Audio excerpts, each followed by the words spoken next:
ازيكم يا حبايب مرمر، عاملين ايه؟ تعالوا بقى احكي لكم على اللي حصل لي النهارده.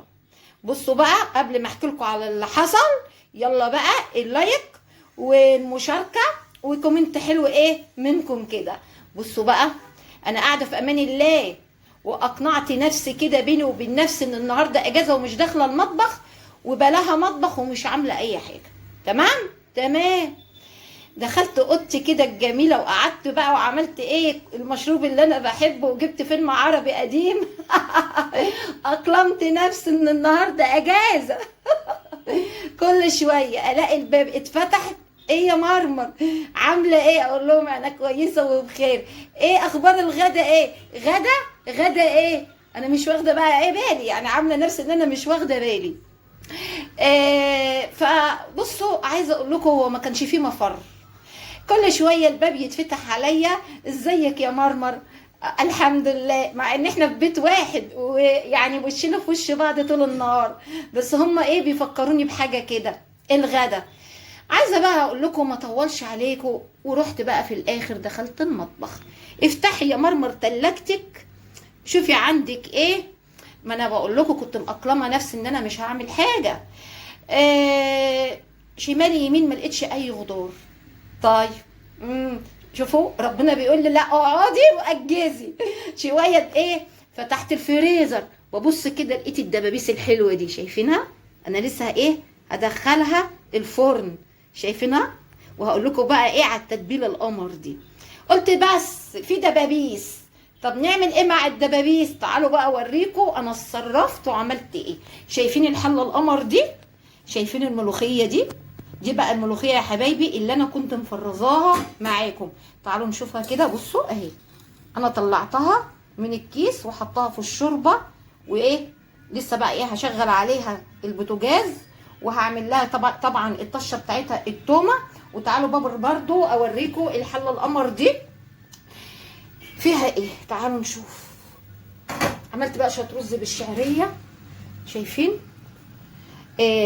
انا عايزه اقول لكم انا عندي حلل كتيره، بس انا بتفائل بالحله دي. الحله دي بحب اعمل فيها الرز وبحب اعمل فيها المحشي، بالذات محشي الكرنب.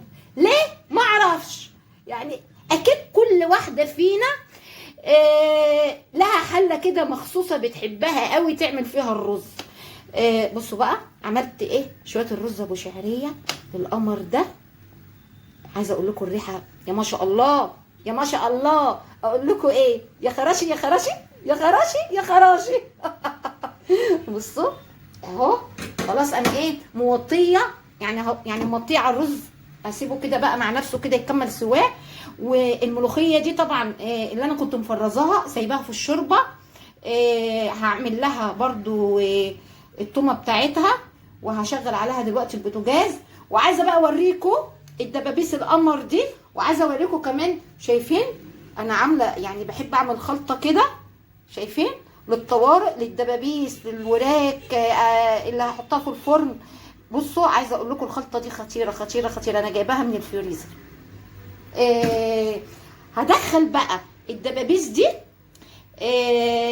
انا عاملاها يعني انا سلقاها نص سلقه عشان اسرع ايه، عشان هم جعانين، لان انا فضلت ايه يعني اتدلع عليهم شويه لحديت ما قمت. ما هو ما فيش فايده برضه، هعمل غدا يعني ايه، هعمل غدا بس بجد يعني كان اسرع غدا، ما اخدش معايا اي وقت. هدخل بقى الدبابيس الفرن، ولما تطلع من الفرن هوريها لكم. تعالوا بقى اوريكم يا حبايبي بعد ما طلعت صينيه الدبابيس من الفرن، شايفين تحفه ازاي؟ ولا الريحه؟ يا ريت كنتوا معايا وتشموا الريحه القمر دي.